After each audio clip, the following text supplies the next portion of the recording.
Good morning mga idol! Dakil na naman ang paninda ko. Sana nga na maubos siya di mga idol. Ta si Lord baga pirmi na nga di kita pag nagatinda. Hindi man niya naramsan mga ibang tao na maluluya. Dapat pirmi maubos ang mangga kung malang tatami sa ako na sa natabi ay itong mangga di pa ang pinako natin maray. Maubos na di mga idol. Punong-puno sana mamaya ubos na idol. Thank you very much Lord. So, number one yan idol pag nagatinda amang gibunin nyo. Kita niyo dyan, ubos na di idol. Basta taga ginubatan. Idol yan. Thank you very much po sa inyo boss. Maugpan na naman ako na. Yes. Maubos. Yes, bigyan na kayo. Maubos yan. Masaya na naman ako.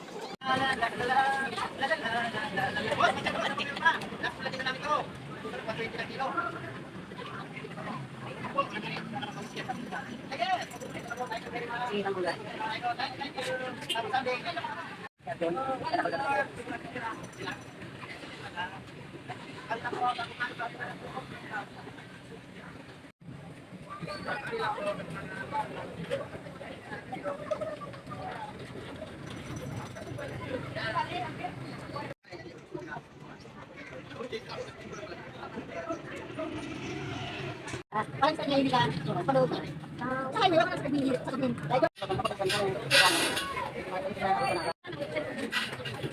Kaya ka na ba? Tapos sa ganito na din.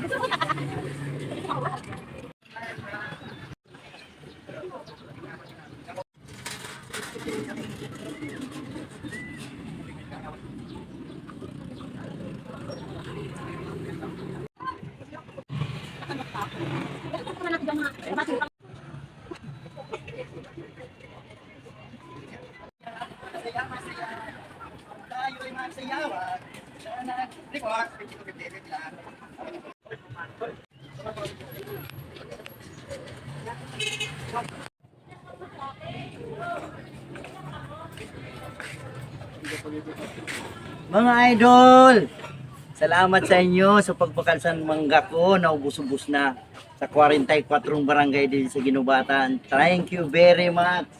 Salamat dahil sa inyo naubos-ubos mga taga-Kamalig, taga-Daraga, Tagalbay, mga taga-Ligaspi. Didi pa kamo nagadarayo, pati mga taga-Ligaw, Uwas, pulang didi kamo nagadayo. Sa Ginubatan magbakal sa ng mangga kung malang tatamis. Naubos dahil kigad bago ako nagatinda ng pray na ako para maubos di bali. Maluya kung minsan, natural na yan. Kitang mga paratinda, the best pag naubusan lang ugma. Thank you very much mga idol. Basta taga Ginubatan, idol yan!